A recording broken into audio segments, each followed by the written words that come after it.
Hey, I'm Luke. And I'm Yug. And we are from Gameplanet Australia. We're here at day 2 of E3. It's just wrapped up. Checked out a bunch of games today. First up was Dishonored. Yeah, Dishonored, Bethesda's upcoming FPS assassination game based in a steampunky kind of world.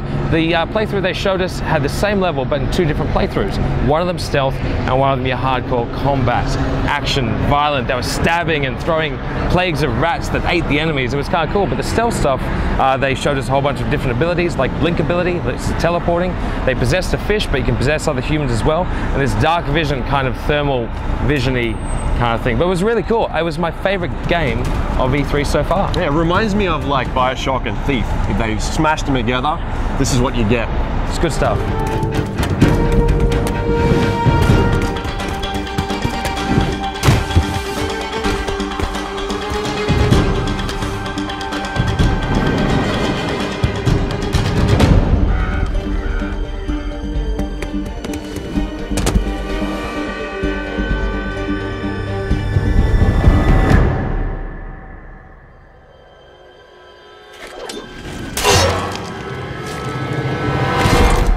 Next up, we saw the Elder Scrolls Online. Now, Yug, you're not kind of an MMO person, but what do you think? Not particularly, but I thought it looked very pretty.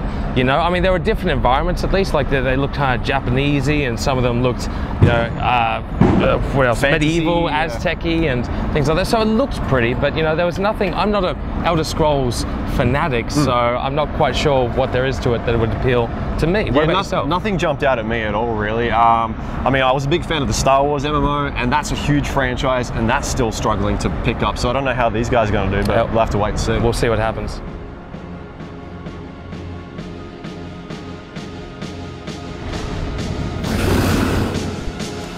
We're gonna need a lot of guns. Luke also got some hands-on co-op with Borderlands 2. This is a game I'm really excited for. Love the first one, played stacks and stacks of it. This is basically more Borderlands, better Borderlands.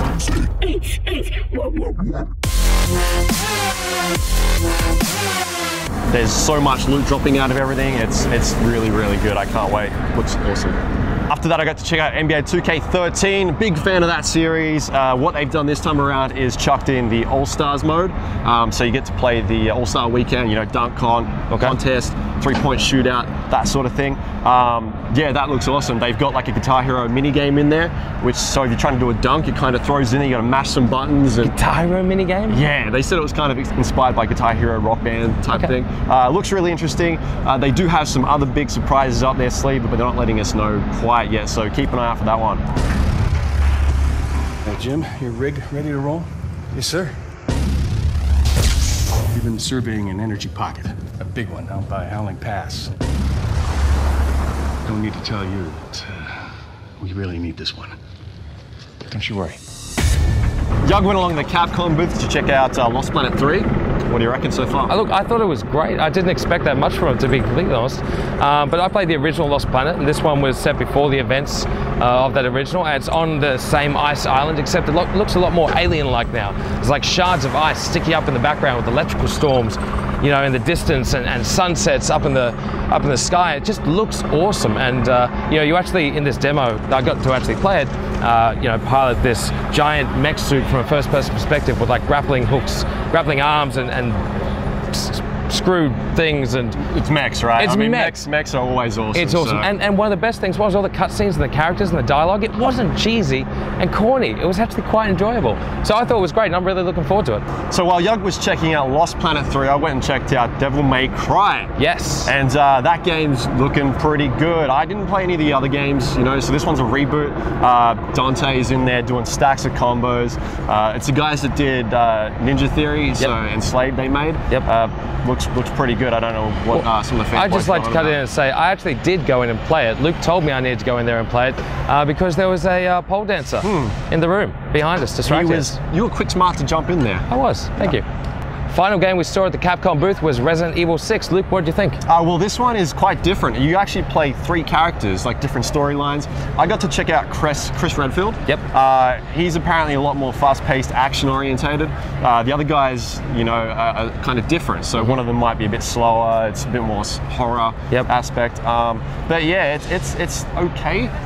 It didn't really rock your world. No, not at the moment, but you know, we got to wait and see what really happens down the track. Anything could happen. Yeah. We then went along and checked out Hitman Absolution. This is your first time seeing it, Young? It is. What It do you reckon is. of Look, this one? I thought it was great. I mean, you know, I had my doubts after seeing the trailer where, you know, all those nuns got massacred. Sexy nuns. Sexy nuns. Yes, all right, fair enough. But look, it was classic Hitman. I mean, the environment they showed us was this setup where you had to go and assassinate the targets and use your classic stuff like the strangling thing and make it look like an accident and all this kind of stuff. I really enjoyed it and it looked gorgeous. Yeah, I love how they got that open sandbox environment in there. You can kind of mess around and figure out how you want to do everything yourself. Yeah, definitely one of the best things I've seen today. Yep, and I did like the final tagline, the original assassin. Very, very well. Cheeky. Good done. Mayday! This is Lara Croft of the Endurance. We are stranded on an island in the Dragon's Triangle. We need help and medical supplies. Please respond. Now, I also got to see about half an hour of gameplay footage of Tomb Raider.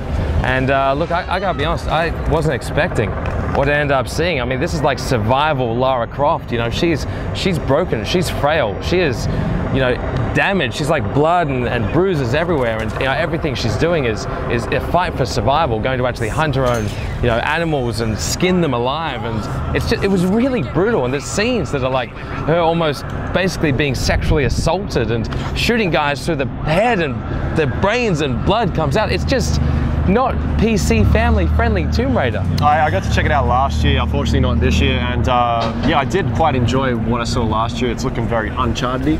Yeah, it is, as you'd cinematic. expect. And yeah, I can't wait for this one as well. Yeah, that said, you know, all that violence and issues with it, and I can't wait to play it, so.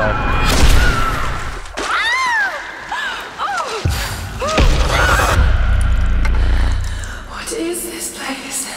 Finally, Luke got to check out Quantic Conundrum from the co-creator of the original Portal game. This one took me by a big surprise. You start off as a kid that's been dropped off to his uncle's house, who happens to be like this crazy scientist, invents all these insane machines. Yeah, and it's very puzzle based. As you'd expect. As you'd expect from the guys who did Portal. I mean, what can I say? It's got that charm about it. It's the same thing Portal has. Is it funny? Does it have humor? It's got that humor in there as well. Nice. The basic idea is you've got all these different abilities. Like you can turn the game into Fluffy World. You can pick up heavy objects that way. While they're in Fluffy World, you can turn them into Heavy World.